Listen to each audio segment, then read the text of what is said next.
Vó, conta uma história, vó. Maná. Conversar, vó.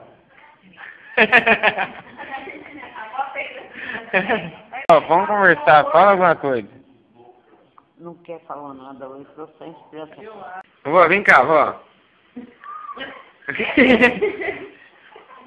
Minha vó ficou com cara de índio agora. Maluquinha, vó.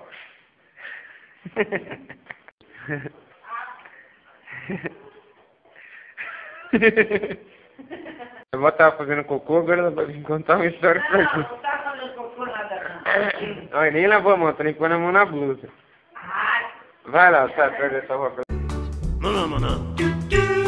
Vó, flagra. Vai, vó!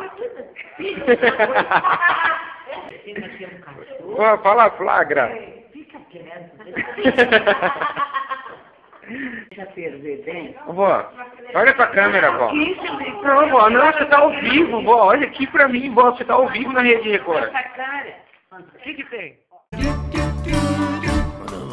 Maná. Vó, vem cá, vó, vem cá, pera. Eu quero meu estojo amarelinho. Você Pra quê, pegou. vó? Como ser bonitinha, vó? Ah, Pra que você quer ter estojo amarelo? porque eu faço palavras cruzadas com meu estojo amarelinho. O que foi? Ô, vó, Oi. conta pra gente o que você tá fazendo. Pintando, fazendo higiene mental. Ué, a gente precisa fazer os neurônios trabalharem, senão a gente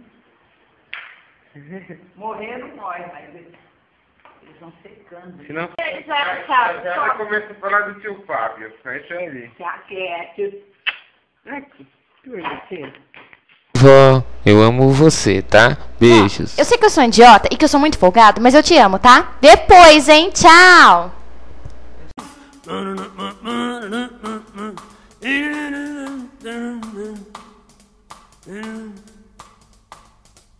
Maná.